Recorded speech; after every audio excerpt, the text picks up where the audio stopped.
pour la gloire du royaume de Dieu. Alléluia. Bien-aimé de Dieu, je suis le serviteur de Dieu, Yedidia Marie Israël.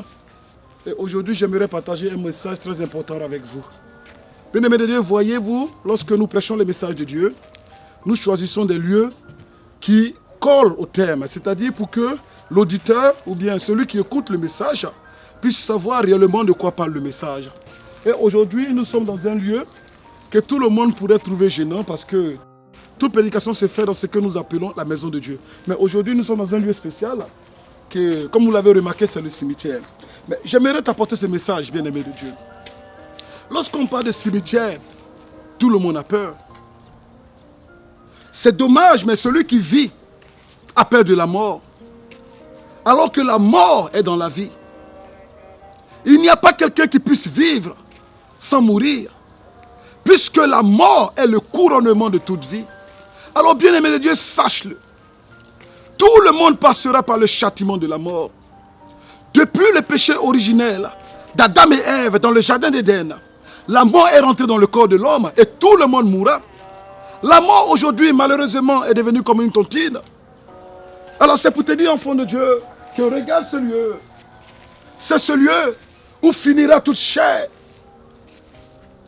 Mais heureusement que ce n'est pas la mort qui détermine là où tu vas finir ton éternité.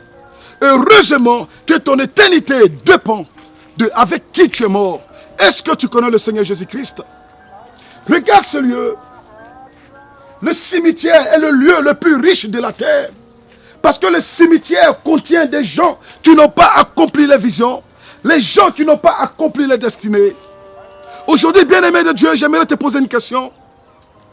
Est-ce que tu es prêt pour le jour de ta mort? Et une autre question encore plus importante. Est-ce que tu sais quand tu vas mourir? Est-ce que tu connais le jour de la fin du monde?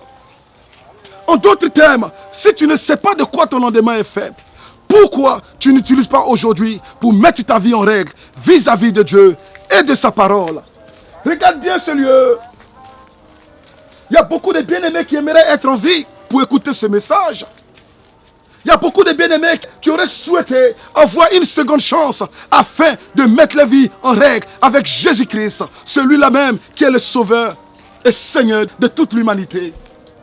Écoute-moi bien, bien-aimé de Dieu. Regarde ce lieu.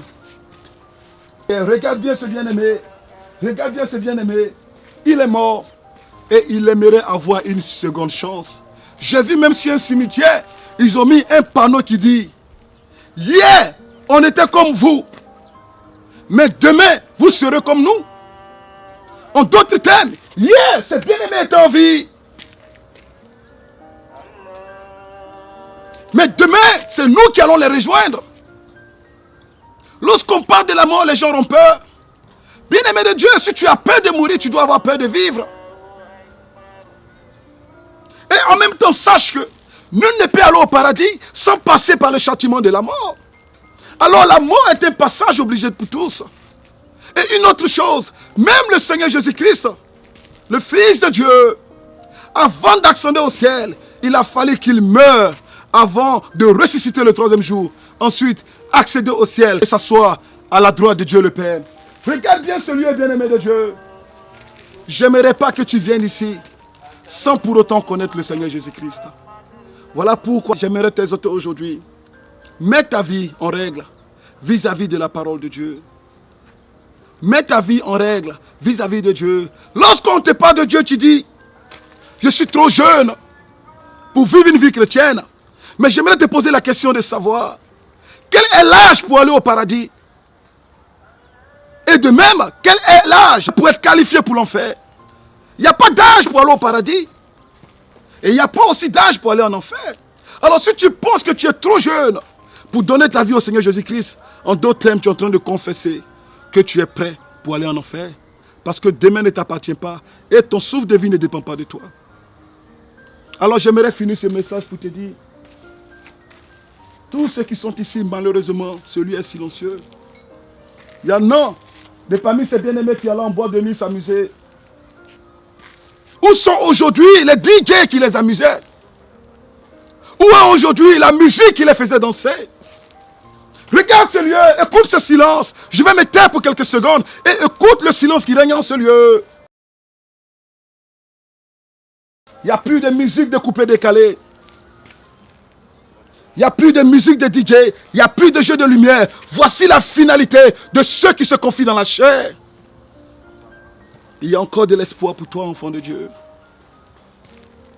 Il y en a qui prenaient le corps pour séduire. Avec des rondeurs, avec la beauté. Mais si on ouvre un de ces cercueils, bien-aimés de Dieu, qu'est-ce que tu vas voir? Qu'il y a des ossements. Et je parle à mes soeurs qui sont couchées ici. Où sont passés les saints que tu prenais pour séduire, les saints que tu mettais en volupté pour séduire les hommes? Où sont passés ces saints en ce lieu de tristesse? Où sont passés ces rondeurs que tu prenais pour séduire les hommes? Où sont passés ces rondeurs en ce lieu de tristesse? Où sont passés les maquillages? Où sont passés les mèches? Et enfin, je m'adresse à mes frères qui sont en ce lieu. Où sont passées les tablettes de chocolat que tu prenais pour séduire dans les plages, dans les piscines?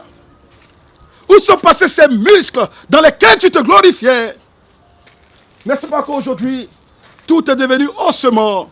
Vanité des vanités, nous disent les ecclésiastes. Tout est vanité. Poussière nous sommes nés, poussière nous finirons. Voilà pourquoi, pendant que tu as encore le souffle de vie, j'aimerais t'encourager de donner ta vie au Seigneur Jésus-Christ.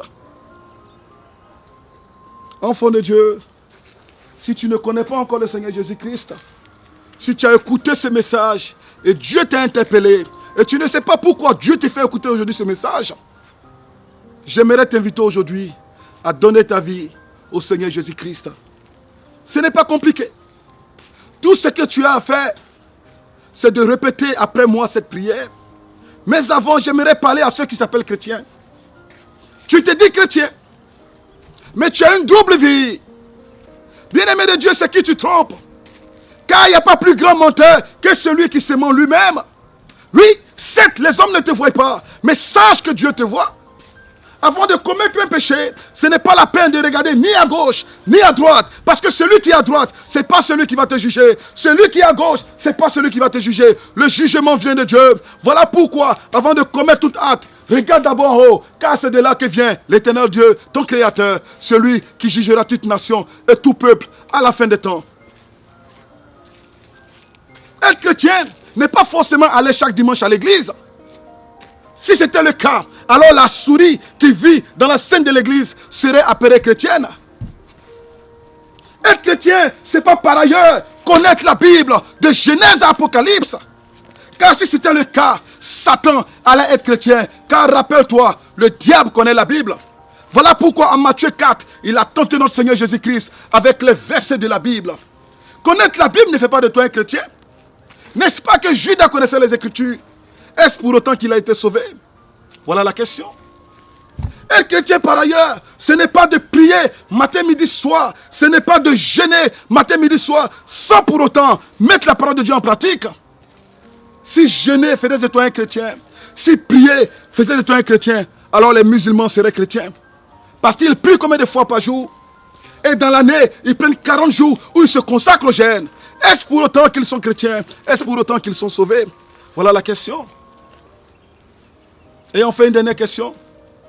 Est-ce que être chrétien, c'est d'enregistrer plusieurs prédications dans ton portable, dans ton ordinateur?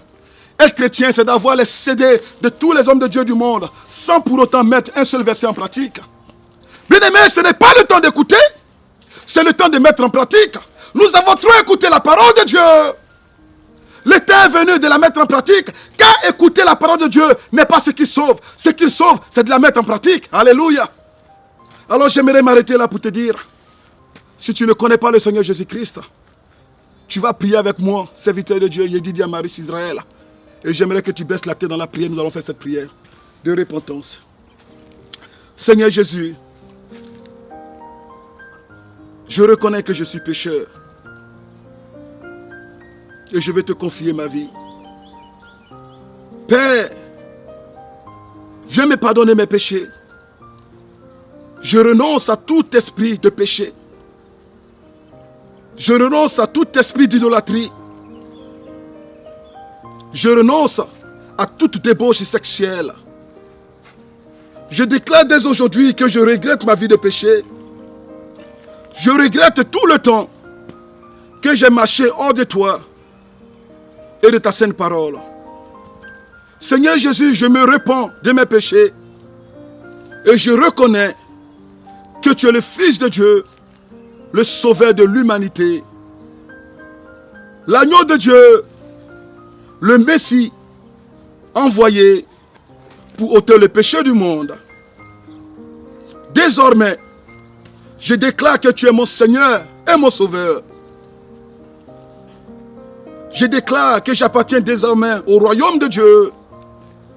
Désormais, je prends la décision sage de marcher dans tes voies, selon ta sainte parole. Je déclare dès aujourd'hui que je suis un enfant de Dieu, sauvé par le sang du Christ. Au nom de Jésus-Christ, j'ai ainsi prié. Amen. Alors, j'aimerais te remercier, bien-aimé de Dieu, d'avoir fait cette prière avec moi et d'avoir pris cette décision sage. Que Dieu te bénisse. Et si on ne se voit pas sur la terre, sûrement qu'on va se retrouver au ciel. Shalom à toi et ta famille. Amen.